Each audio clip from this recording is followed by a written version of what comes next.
Good morning, Teach Better family. My name is Katie Miglin, and that is Joshua Stamper. And we are here with your Teach Better Today morning show where we join you every Monday, Tuesday, Wednesday, Thursday, and Friday at 6 a.m. Central, 7 a.m. Eastern, and like really early for you. We don't even So need to early. I was gonna say, we don't even need to mention that time because most people are still in bed. So, wherever you're joining us from, please drop your name and your location and kind of what is exciting you today. And we will be back in just a few seconds.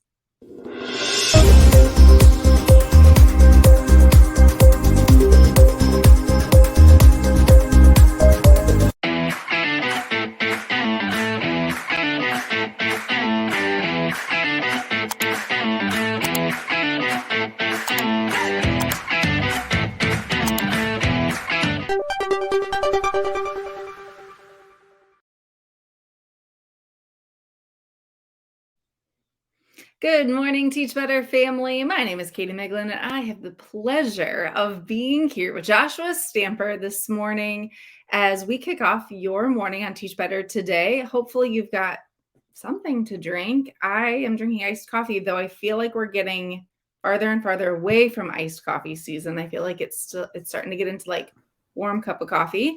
But whatever you're drinking, wherever you're at, please drop some comments in the chat. Let us know who you are and where you're from so that we can connect with you. Josh, good morning. How are you? Good morning. Yeah, awesome. Anytime I get to be with you is a fantastic morning. Yes, this doesn't happen very often, but I think it's the first for Teach Better Today.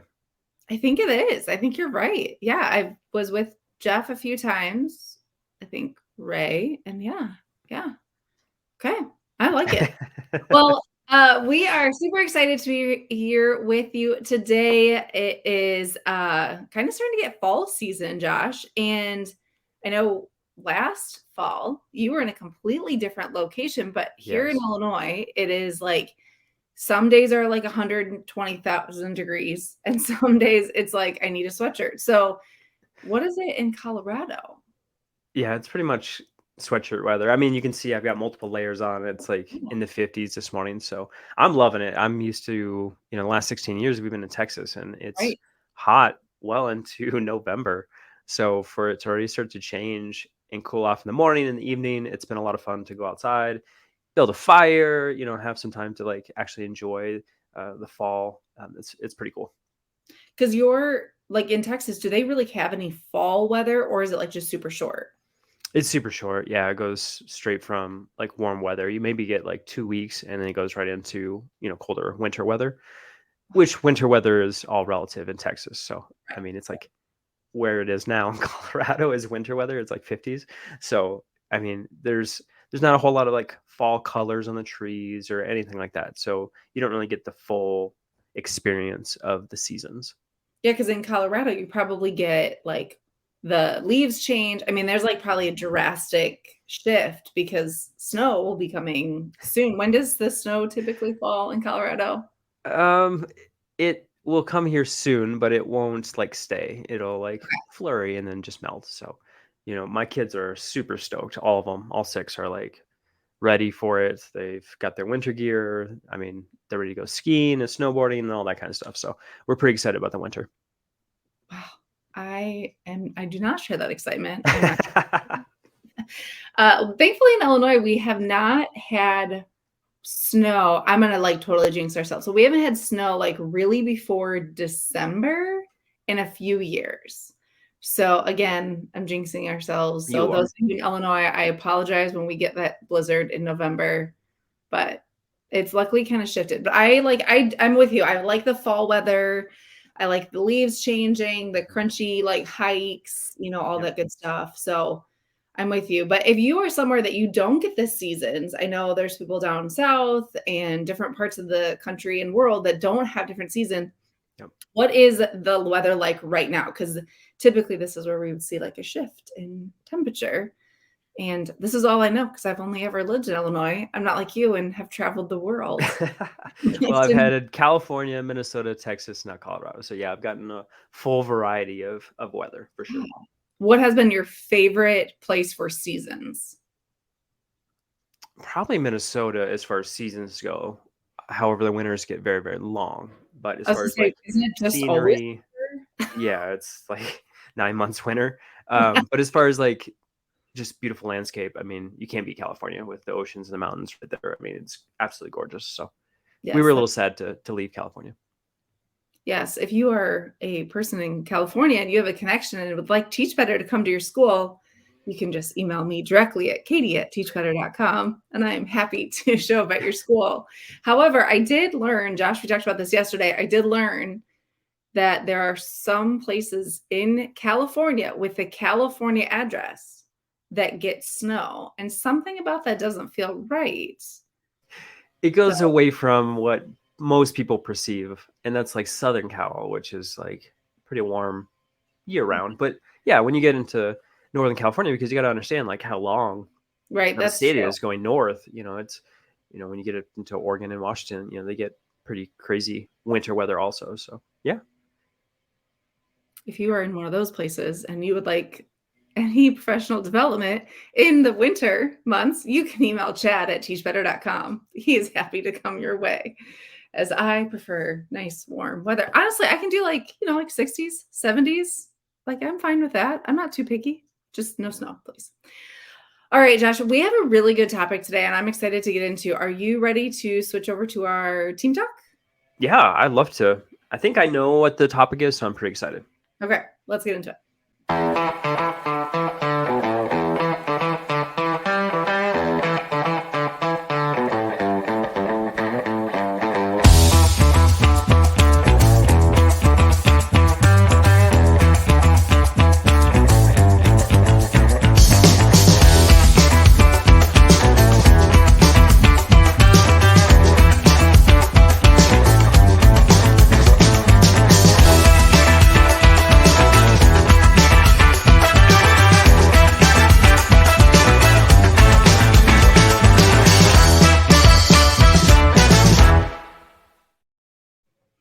Welcome back to Teach Better Today. I'm Katie Miglin and I'm with Joshua Stamper. And we are joining you for your morning show where we are live Monday, Tuesday, Wednesday, Thursday, Friday on all of your social media platforms. And really, this is just an opportunity for us to kickstart your day, kind of start you with something positive, get you some fuel for thought, something to maybe think about as you drive on your way to work. And today we are talking about something that Josh is like totally an expert on. And I feel like he could just be my life coach. But one thing that we hear often from educators at this time of year is that the honeymoon phase has kind of worn off and that students are starting to feel comfortable. And I was actually just talking to a teacher the other day, and she was struggling because students were starting to get comfortable and she felt like she was losing sight of developing the relationships that she wanted. She started off strong. They were doing a lot of stuff that kind of established those relationships. And then as September kind of rolled on, she felt like she was focusing a lot more on discipline than she wanted to. And so, Josh, that this is like a common theme. I feel like September, October is kind of that spot where we hear a lot more behavior issues. There's a lot more visits maybe down in the office, but when we're talking about like de-escalating conflict, the ultimate goal is that a student is able to stay in the classroom with the student's learning environment. But there's a whole lot of there's a big spectrum between like the conflict starts and they are no longer able to stay with the rest of the group. So what are some tips and tricks that you can give to teachers or admin or really anyone in the school setting that would help a student kind of de-escalate or you to de-escalate a situation so that you can continue the learning environment in a positive way? Yeah, I think you make a great point, Katie, about like the first of the year and how relationships are constructed. It feels great.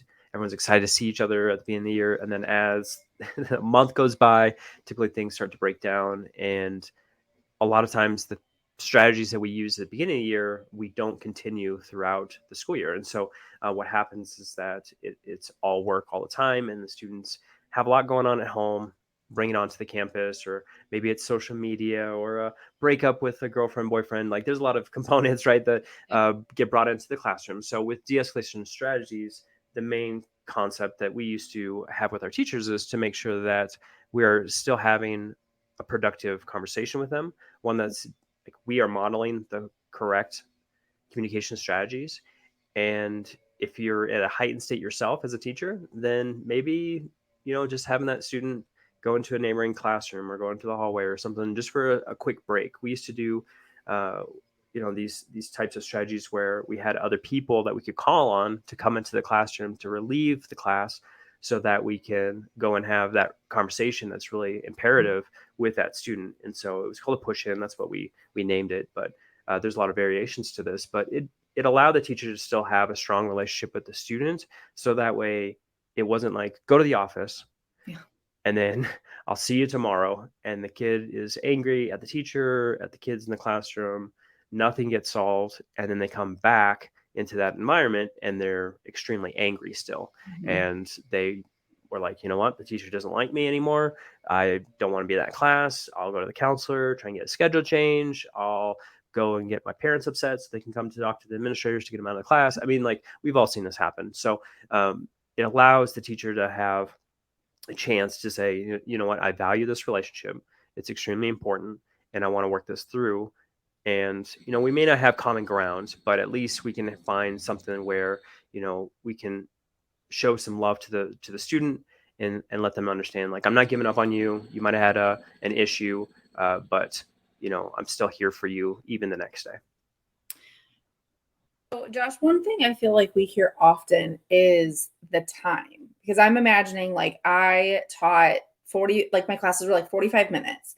So, imagining something happening typically wasn't like a 1 minute situation, right? It kind of started to escalate. Maybe there was like some conflict. I would try to like kind of de-escalate or try to do something, but like we're looking at maybe 10 minutes of time has passed where you're like, there's an issue. Now I have to de-escalate myself, but I also have to work on the student and repair the relationship. So like when you're thinking of like our secondary, students, our secondary population, they're only maybe with a teacher for a short period of time before they have to transition to the next class.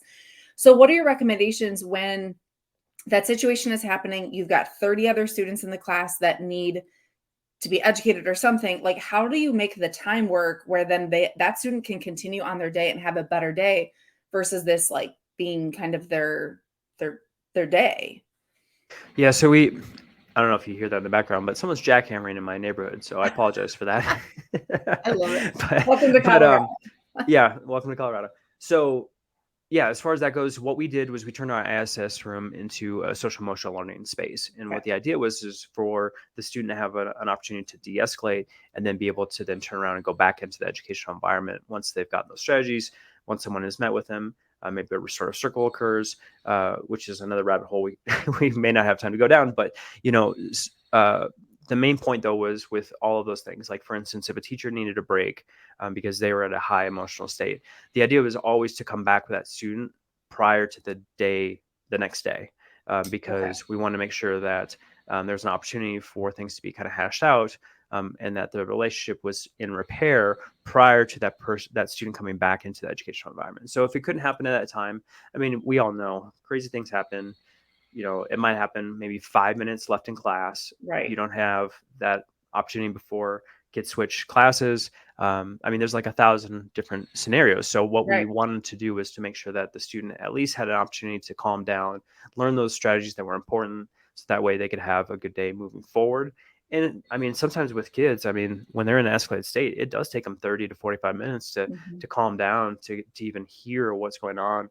And so we just wanted to make sure that we had a safe space for them to do that with an adult, teaching them the strategies moving forward. So that way they could identify the emotions that they have and understand, okay, I am getting to this escalated state. Maybe I need to remove myself from that environment. So that way I'm not getting just to this crazy state of mind. Well, and so that it's not continuing to escalate and then like the day, then they find themselves in like a tough spot where they're either their day has been impacted, it's impacting other classes, or they find themselves with some pretty harsh consequences. So, kind of what I'm hearing you say is like as a teacher, if this situation happens, kind of setting the personal goal of I have to follow up with that student before they either come back to my classroom if that's possible, by the like sometime the next day, or check in with them before they go home. But because we know, like you said, it could happen right before the class ends, or worst case scenario, it happens like at the end of the day. That student gets on the bus, goes home. You want to make sure you touch base with them. So like kind of before you have eyes on them again in your classroom, setting the goal of checking in with them, talking to them. And then two, I feel like that's good for, it would be good for me to like make the mindset of, okay, I have this much time to get myself like refocused. So I knew that there were people I needed to go to like vent to for a second, kind of be a sounding board, but then that gave me the opportunity to like still have time. So whether that's like putting a post-it note on your desk or doing something to remind yourself, like go find that student, if you have a few minutes. It sounds like, Josh, you guys had a great admin team that kind of supported that. So if a teacher find themselves like, I've got back-to-back classes the rest of the day, like tagging someone in to say, hey, can you watch my class for 5 minutes so that I can go check in with the student? So what I think is like interesting and kind of like you said, there's several rabbit holes we could go down, which we can totally come back to another day. But if you find yourself in this situation where you've had a conflict with a student, make sure you're in the right headspace, following up with the student.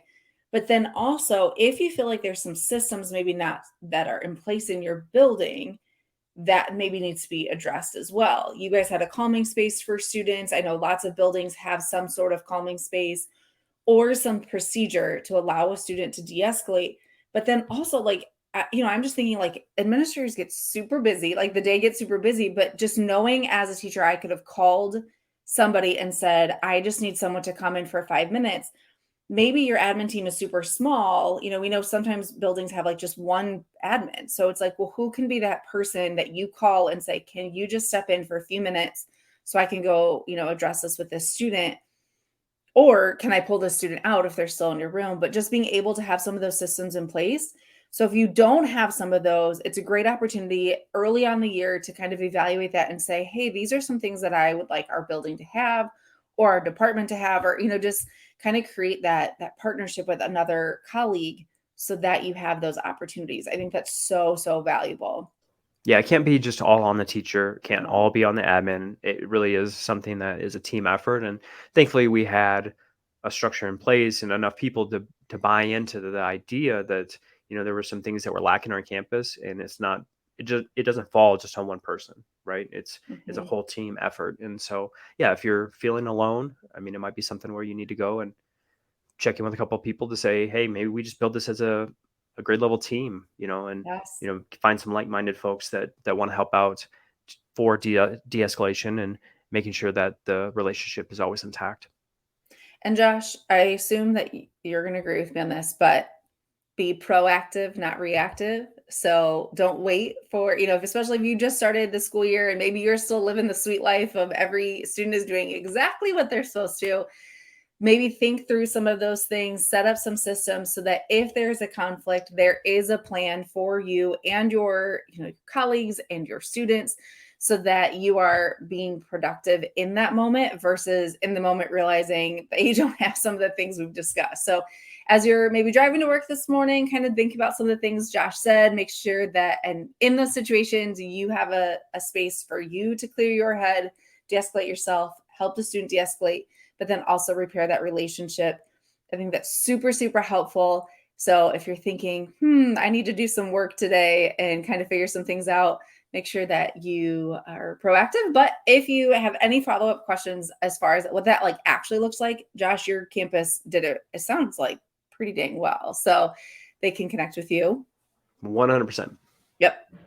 And if you need anything else with students and building those relationships, obviously this is your morning show where we try to provide you a little bit of insight so that you can start your day. So we hope that you will join us again. But if you are listening on the podcast at any point, make sure you like and give us a 5-star review. And if you are joining us in person in the virtual world, we hope that you join us again for our next topic. And Josh, thanks so much for joining us this morning. Oh, it's my pleasure, Katie. All right. Thanks, everybody. And we will see you next time.